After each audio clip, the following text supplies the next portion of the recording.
در عمل میتوانیم یکی از عملهایی که امروز جادوگران و یا ساحران استفاده میبرند برای بیننده ها نشان دهیم تا مطمئن تر شوند که چنین اونها را فریبتای خود میکنند و به نزد خود میکشند. بله، عملا میتونیم اثبات کنیم چون بیننده بداند که مثلا واقعیت چی است و دروغ چی است و خرافات چی است و علم چی است، عقلش درست به کار ببرد. یک چیز میخوام علاوه کنم پیش از اون که چیزی را نمایش دهیم یا نشان بدیم در عمل برای بیننده.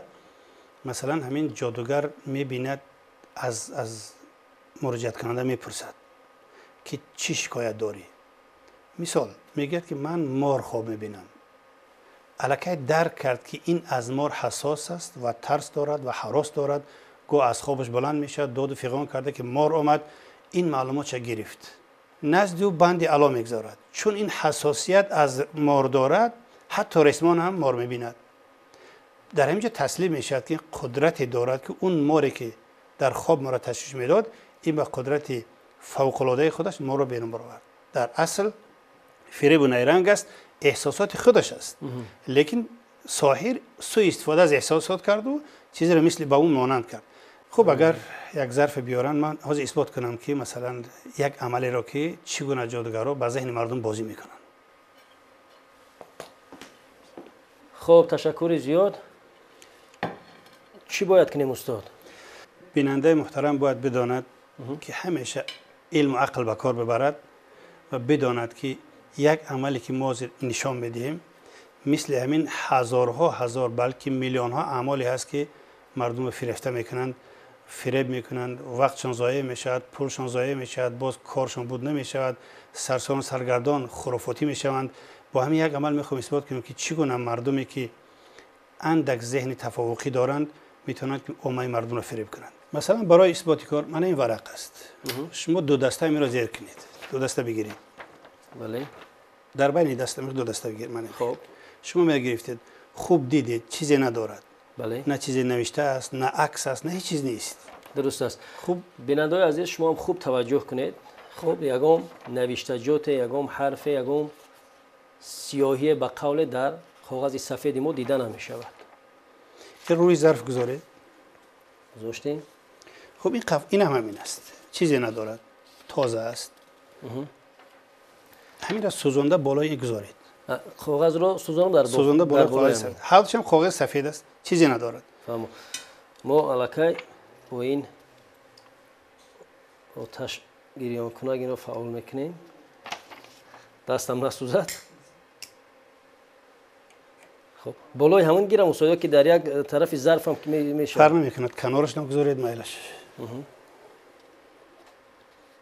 خوب توجه کنید بیننده عزیز.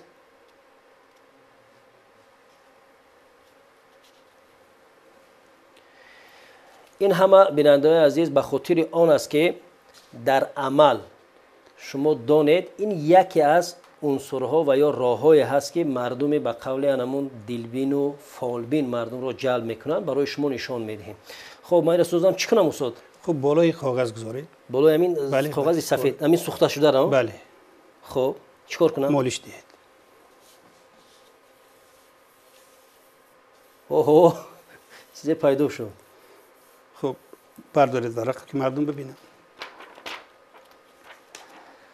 چی برآمد؟ انار. ببینید چگونه مردم ساده هستند. از همین ورق سفید یک ورق سفید گذاشته، ورق دیگر بالاش سوزاندیم. مردم فکر میکنن یا قدرت جمال الدین است یا قدرت من است که اینجا نام برآمد. مثلا این نه قدرت جمال الدین است، این نه قدرت من است، این قدرت شمع است.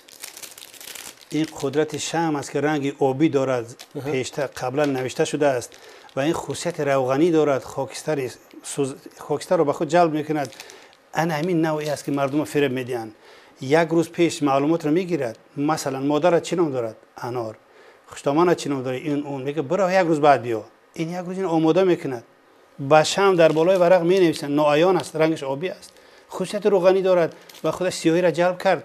الکی همین است مردم فریب میکنند. بعد از اینجا یعنی یفرقون بین المرء و زوجه، همین عملی است که بین زن و شوهر جدا میکند. اگر شوهر برد میگن همسرت، اگر همسر نزد جادوگر برد میگه شوهرت. پس میاد جدا میشن. تو نزد جادوگر رفتی، تو مرا جادو کردی، تو نمیخواهی. از این تفریقه پیدا می شود. بله، بله. این عمل عادی است.